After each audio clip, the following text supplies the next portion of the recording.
You started early, Captain. You're late. Yeah, the fuck I am.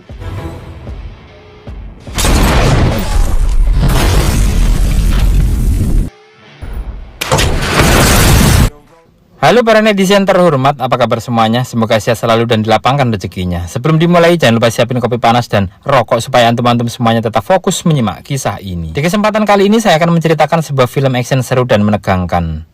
Film ini dirilis pada tahun 2017 yang dibintangi oleh Chad Michael Collins. Film menceritakan aksi seorang sniper dalam rangka menangkap dan melawan bandar narkoba di Kolombia. Yang mana si bandar narkoba ini menyewa sniper bayaran untuk melumpuhkan lawan-lawannya. Bagaimana keseruannya, kejeliannya, keakuratannya dalam bidikan? Marilah kita simak kisahnya. Kisah diawali di sebuah tempat. Datanglah seorang bos mafia yang bernama Diego Paulo ke suatu rumah megah. Di sana sudah bersiap seorang wanita cantik yang bersiap melayani dengan pelayanan ekstra atau spesial dengan lombok 3 biji. Di kejauhan nampak seorang penembak jitu atau sniper sedang membidiknya. Saat akan melakukan adegan pemersatu bangsa, tiba-tiba sniper ini melepaskan timah panasnya. Dan seketika wanita ini histeris dan bos itu lenyap dari muka bumi. Scene berpindah di sebuah hotel yang bernama Motor Inn di daerah Springfield, Virginia. Nampak seorang marinir yang bernama Worthington sedang menyendiri. Terlihat dia begitu kalut dan galau. Setelah beberapa saat, tiba-tiba dia menembakkan senjatanya sendiri.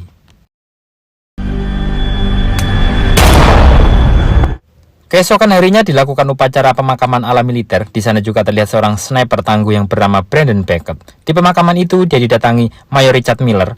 Brandon diberikan tugas untuk pergi ke Bogota di Kolombia atas sebuah misi penangkapan gembong narkoba.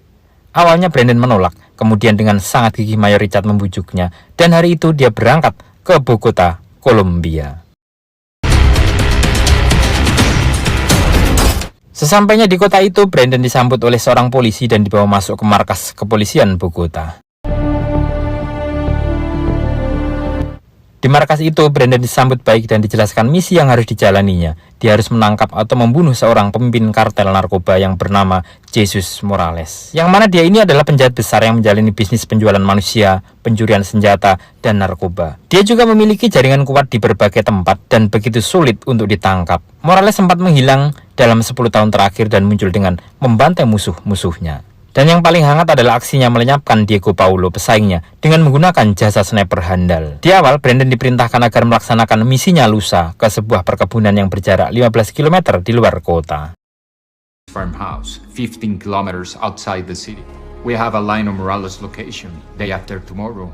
Kemudian datanglah seorang wanita yang bernama Estrada, petugas dari DEA atau agen khusus narkoba. Dengan tegasnya menyatakan misi akan dilakukan besok, karena itu adalah kesempatan satu-satunya. We need to move on Morales tomorrow. Estrada mengajak Brandon pergi dan memberitahu bahwa dia harus melindunginya sebagai pengamanan tambahan DEA. Kemudian Estrada meminta Brandon mempelajari area sasaran dan mereka pun bubar. And get some rest. Big day tomorrow. Hate these fucking dress jobs. Keesokan harinya, Brandon dengan didampingi Santiago mulai menyusuri hutan untuk memulai misinya. Di tempat itu, Estrada dengan pasukannya bersiap menuju ke lokasi tersangka. Wait for my signal. Brandon bersiap di punggung bukit bagian selatan. Ruang kontrol terus mengawasi dan mengamati setiap pergerakan mereka. Pasukan DEA terus merangsek rumah itu. Dengan penuh waspada dan suasana yang tegang, pasukan masuk untuk penyergapan. Namun, tiba-tiba...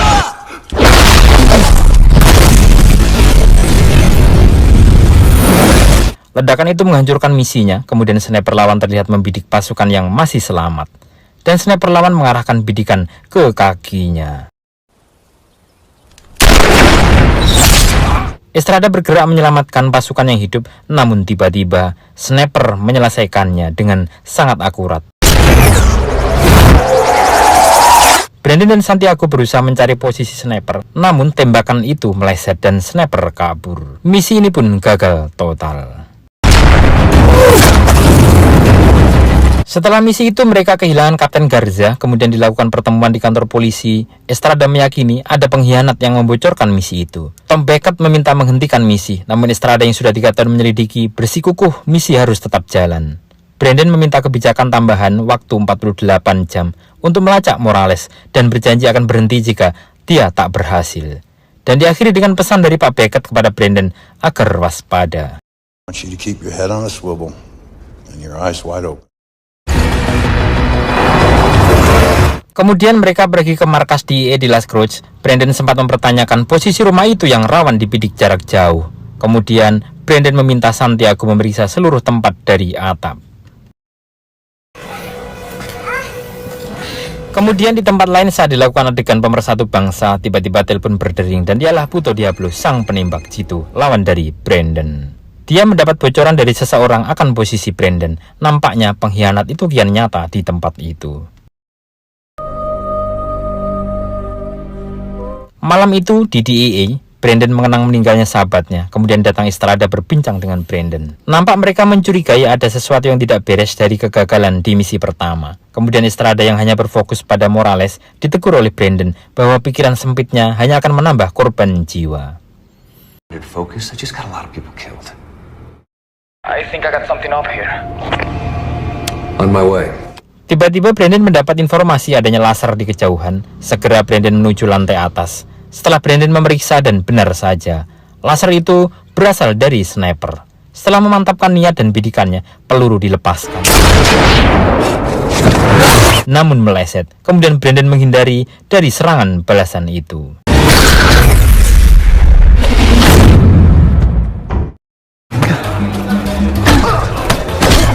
Malam itu Estrada yang sedang puyang pergi ke bar untuk mencari informasi dan melonggarkan isi kepalanya. Di bar itu dia berbincang dengan Pastor Carlos. Estrada mendapat informasi bahwa penembak jitu sewaan Morales yang bernama Pablo sangatlah berbahaya. Kemudian Estrada meminta bantuan Carlos agar dia tak masuk daftar sasaran Pablo. Then help me before he checks me off his list. That is your standard issue laser guided smart. Pagi hari saat dilakukan pengecekan proyektil peluru, kemudian peluru itu dibawa ke markas dan dijelaskan bahwa peluru itu adalah dari DARPA, yang mana peluru ini memiliki akurasi yang tinggi pada saat dilepaskan. Kemudian Brandon dan tim dipindahkan ke safe house atau rumah aman milik CIA di sisi selatan kota. CIA black site from the south side of the city. Berpindah di sebuah tempat dengan rumah besar di atasnya, nampak Morales sedang bersenang-senang dengan anak buahnya. Kemudian dia mendapat panggilan dari Pablo. Saat naik, tiba-tiba Pablo sudah berada di rumahnya. Pablo meminta bayarannya, namun karena Brandon masih hidup, Morales tak mau membayarnya. Terlihat dendam dan niat kuat Pablo untuk menghabisi Brandon Beckett. You were paid to kill him, so your money is back in the safe. Saat mereka akan dipindahkan ke CIA, Estrada mendapat informasi dari Pastor Carlos bahwa teman wanita Pablo yang bernama Maria Ramos ada di pantauannya. Kemudian Carlos memberikan alamatnya, dan tiba-tiba sebuah truk menghantamnya. Beberapa pengawal terbunuh dan Santiago, rekan tim Brandon, pun tewas. Kemudian Brandon membuntuti Estrada yang pergi ke tempat Maria Ramos. Saat Estrada mencari alamatnya, dia mendapat sambutan yang menegangkan dari Maria Ramos dan penjaga tempat itu.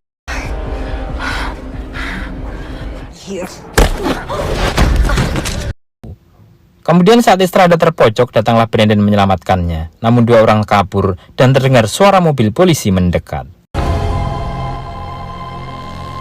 Sebelum kabur, Estrada mendapatkan kalung dengan liontin yang berisikan foto Pablo dan Maria Ramos. Kemudian Brandon kirim foto itu kepada Beckett agar diperiksa identitasnya. Yeah, we just got it. I need an ID, Master Guns. Kemudian Brandon akan bersembunyi sampai misi itu selesai. Di sini mulai nampak bau-bau pengkhianatan pada misi Estrada. Kemudian Estrada mengajak Brandon untuk bersembunyi di tempat Pastor Carlos. I'll see. Yes, follow me. Di sini mereka atur strategi yang membuat Morales dan Pablo keluar dengan membantai orang-orangnya, mulai dari bankirnya, tukang pukulnya, dan preman kepercayaannya. What the hell happened down there, Master Guns? Malam itu Brandon menceritakan meninggalnya kawannya, kemudian pastor ini menasihati agar lebih meningkatkan ibadahnya kepada Tuhan. Your sins are those of an ordinary man. Di tempat Pablo, tiba-tiba Morales datang. Kemudian Morales meminta Beckett dilenyapkan karena banyak menghalangi bisnis dan gerakan Morales. Dan diakhiri dengan uang muka pembayaran sebesar 500.000. There's 500,000 upsides. Kemudian pengenalan wajah berhasil dan ditemukan sniper itu adalah mantan tentara sniper pertahanan dari Venezuela yang bernama Enrique Quinto. Di sini nampak John Samson tak setuju dengan Beckett atas operasi penyergapan dari DEA. Dan mulai dicurigai John inilah salah satu pengkhianat itu dari pernyataan-pernyataan yang dikeluarkan. Morales is paying great money for this hit. Malam itu Pablo memerintahkan anak buah Morales menyerang Brandon. Kemudian dia mendapat informasi bahwa pendeta Carlos membantunya. Kemudian direncanakan penangkapan pada pendeta Carlos. Father Carlos texted me at 7:21 p.m. Malam itu Estrada mendapat SMS mencurigakan dari pendeta Carlos, di mana dia diminta menemuinya di depan gereja jam 10 malam. Namun saat Estrada menelponnya, tidak ada jawaban sekalipun. Kemudian malam itu Brandon dan Estrada memulai aksinya. Dia menyelinap masuk dari dalam gedung dan mengambil posisi tembak yang aman. Setelah mengecek kondisi sekitar, ditemukan mobil berdatangan dan orang-orang Morales ada di sana.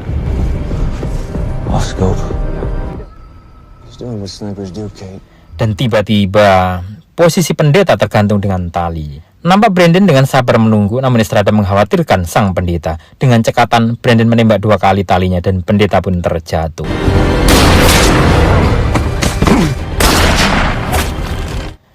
Seketika Pablo sang sniper menyerang bertubi-tubi kepada Brandon dan diakhiri dengan tewasnya sang pendeta.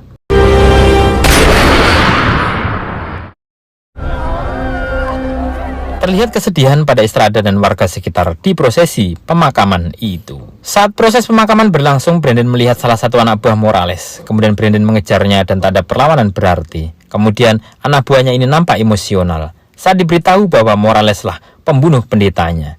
Brandon berhasil membujuk anak buahnya ini agar memberitahu lokasinya dan berjanji akan melindungi. Hari itu dilakukan penyergapan ke sebuah gedung dengan pasukan lengkap, dan benar saja Morales berhasil ditangkap. Namun sepertinya tak semudah itu pelarian Morales berakhir. Kemudian Morales dibawa ke pengadilan federal di Miami, Amerika. Terlihat Brandon dan Estrada juga curiga dan mereka ikut menuju ke Miami. Di bandara nampak Pablo ikut menuju Miami dengan menyamar sebagai Garcia. Dan di Florida terlihat Morales mendarat di lapangan udara alternatif dengan sebuah helikopter dan pengawalan ketat. Kemudian dia disiapkan untuk menuju ke persidangan yang rencananya akan dilaksanakan pada jam 2 siang hari itu. Terlihat di sini Pablo sudah sampai di Florida, kemudian dia merencanakan dan mencari titik tembak yang tepat dan aman. Kemudian Richard Miller, orang yang ahli senjata, mendapatkan informasi bahwa Departemen Pertahanan kehilangan 100 peluru yang ini kemungkinan besar dicuri dan dipakai oleh Pablo. Kemudian dia membawakan peluru tandingan untuk melawan Pablo. Di sana, John juga memberikan bantuan beberapa anak buahnya dari belakang konvoi pengawalan.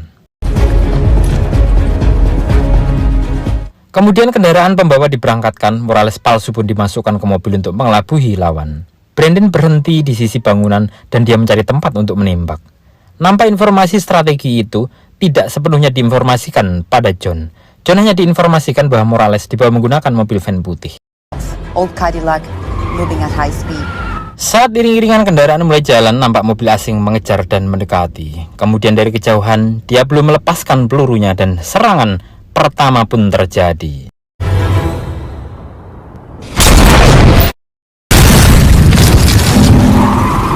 Miller bertugas menyelesaikan para penyerang itu. Estrada berusaha mencari titik posisi Diablo. Setelah 2 kali Diablo melepaskan tembakan, posisinya diketahui oleh Estrada. Kemudian dengan peluru model baru yang mana peluru ini akan meledak tanpa harus menembus sasaran, Brandon melepaskan peluru itu dan Pablo seketika tewas. Setelah penyerangan itu, ternyata Morales dibawa dengan kendaraan yang berbeda. Welcome to Miami, Jesus. Setelah misi selesai, John terbukti bersalah membantu Morales dan Pablo. Kemudian John ditangkap dengan bumbu hook kanan dari Estrada. Diakhiri dengan perpisahan antara Beckett, Brandon, dan Miller. Film pun usai. Sungguh film action sniper yang memberikan pelajaran, semangat, dan strategi dalam hidup. Film ini sungguh mampu membuat para penonton terbawa suasana yang begitu menegangkan dan penuh teka-teki. Akhirnya kami undur diri, sampai jumpa di film-film selanjutnya dan wassalam.